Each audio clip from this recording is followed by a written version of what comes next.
This weather is crazy, you guys. This month we have had the calmest May that we've quite literally experienced. So it is 71 degrees when we're typically used to 100 degrees by now. Several days in a row, 90s, high 90s and 100s. So we're really enjoying it. I don't know what happened, but we're taking it. So we're gonna milk these goats in this beautiful weather. Hello goat lovers, this is Crystal with Blue Cactus Dairy Goats. What started with 4 chickens and 2 goats quickly grew into a lifestyle. So we moved, got more land, and of course, more goats. Follow our adventures as we grow our herd, our food,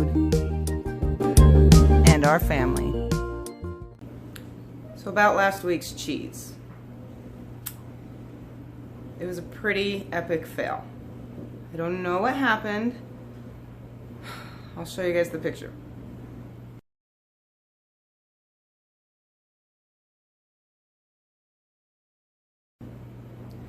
So I'm not sure what I did to it, but I definitely ticked it off. I did something wrong. I'm gonna try it again. I was pretty bummed out and depressed when I went to unwrap the unwrap the cheese out of the cheesecloth, because it all just stuck to it, and like the curds did not stick to each other. So all the curds on the outside of the, that were touching the cheesecloth were stuck to it, like they were glued to it, and then everything else on the inside, it's like the curds were there, but it wasn't sticking together. It just was not pressing together like it should have. So maybe I cooked the curds too long or let too much whey out of them. I'm kind of assuming that's what happened, but I really don't know. So this time I'm just going to go a lot slower. And a lot of you did recommend actually Hammock Haven Farms. She is who I watched for this cheddar recipe. So I thought I was doing it like her, but I was not doing it like her. So I'm going to try it again. I watched her video again.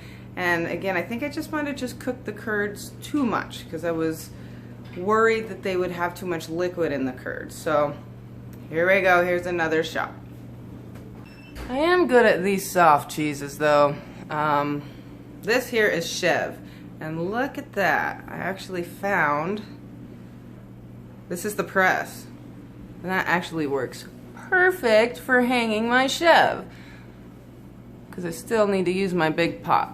But anyway, Chev is a really good, easy cheese. I did not make a tutorial on this, guys, and I will eventually. But yeah, so it just hangs here for about 6 hours, and once it stops dripping, it's done. But if you leave it in there too long, it'll turn dry. So you just want to make sure you pull it off when it's done. It's probably got about another hour, but this was actually twice the size when I put it here to drain.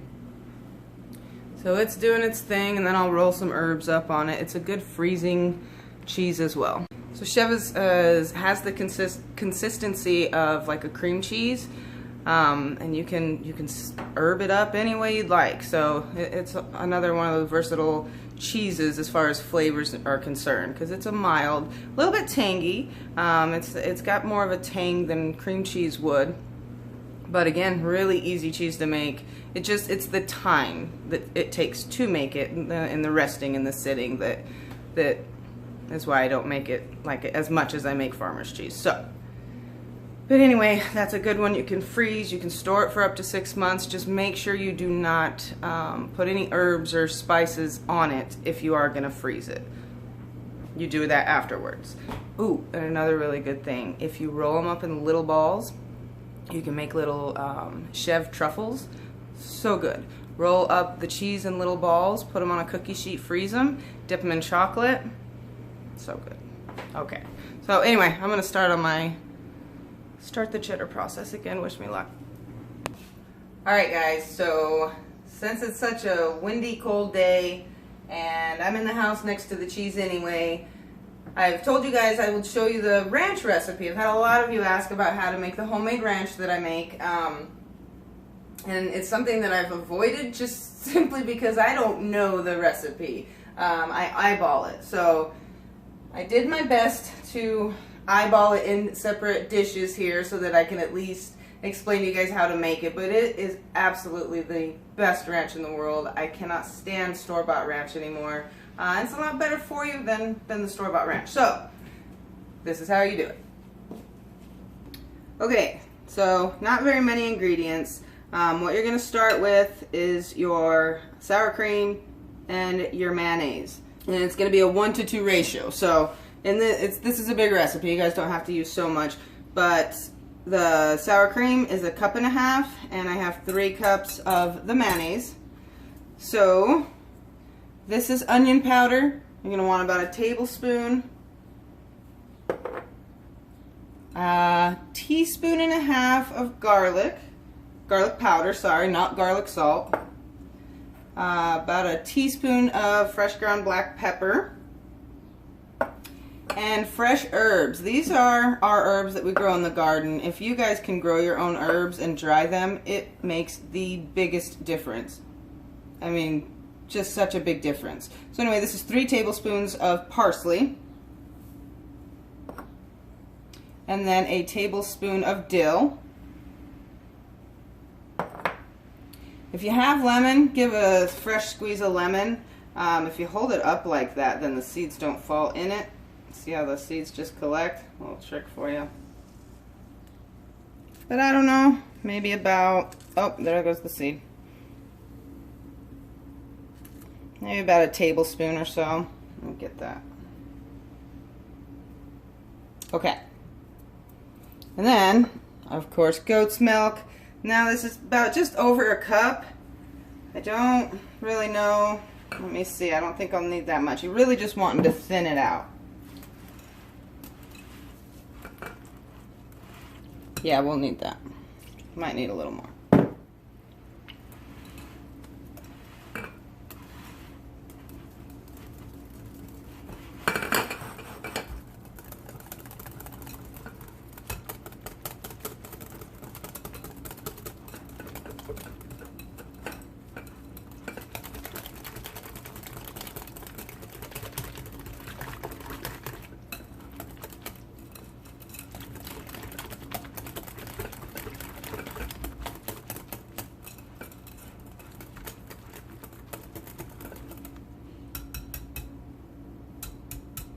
That is it. So that's about the consistency I want.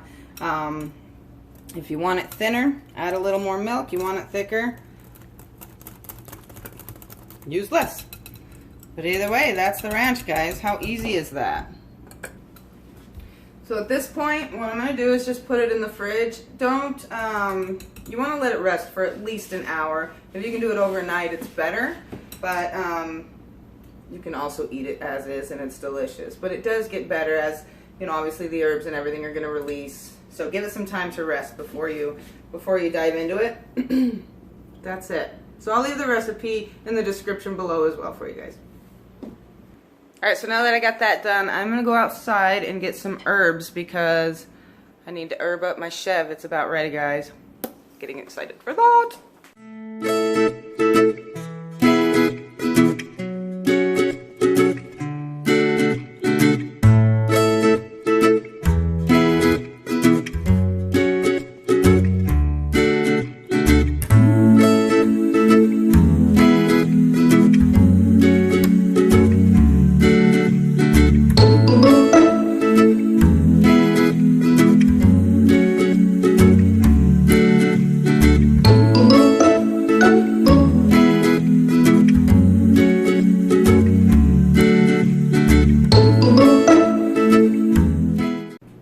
Okay, so the chev is done. It dripped for 6 hours, or drained rather. So now, if you guys see it, it's like cream cheese. It's going to be a spreadable cheese. But what I'm going to do is salt it. I actually might have let it drain a little too long, but it'll be good. So, I'm going to put 2 teaspoons. This is a double batch, so this is 2 gallons. I'm going to put 2 teaspoons of salt. spread that around a little. Oopsie.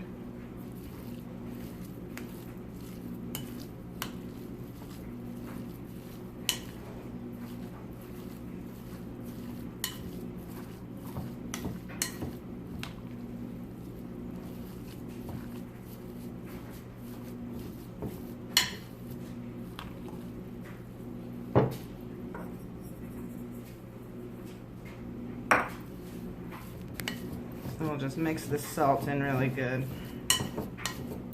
Okay, so you don't have to use gloves, but I always have some, so I do.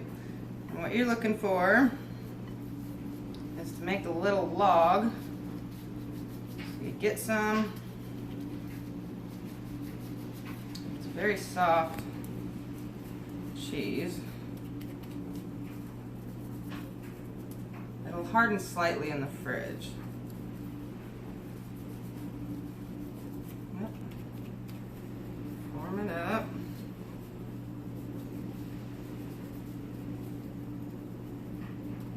Then, whatever herbs, this is parsley and dill, it's my favorite.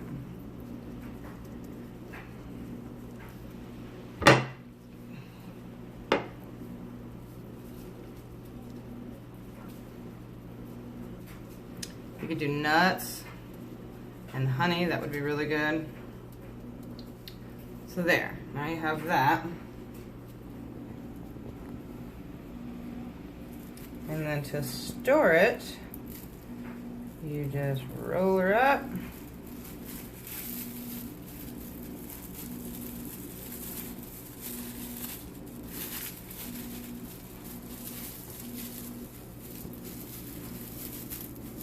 Like so. And as the herbs sit on it, it's gonna get, throughout the cheese as well. So I'm gonna make a few more of these, and I'm probably just gonna freeze half of it. So like I said, you guys, if you're gonna freeze it, do not put the herbs on it. You would just freeze it. You can keep it frozen for 60 days, and then, 6 months you can freeze it for. And then when you take it out, when you're ready to eat it, you just take out your little log and let it thaw completely, and then you can season it, put herbs on it, do whatever you will. So I'm gonna finish doing this. Okay, so I'm about to flip the cheese, take it out and flip it. So I'm hoping it turns out this time. I think the curds were better. I didn't cook them as long, or stir them as long. They had a little more give to them, if you will. So I really think that was what I did wrong the first time. So we're gonna end this video, guys, because obviously we can't finish this cheese, and we will let you know how it goes next week. Please cross your fingers for me that it turned out. See you guys next time.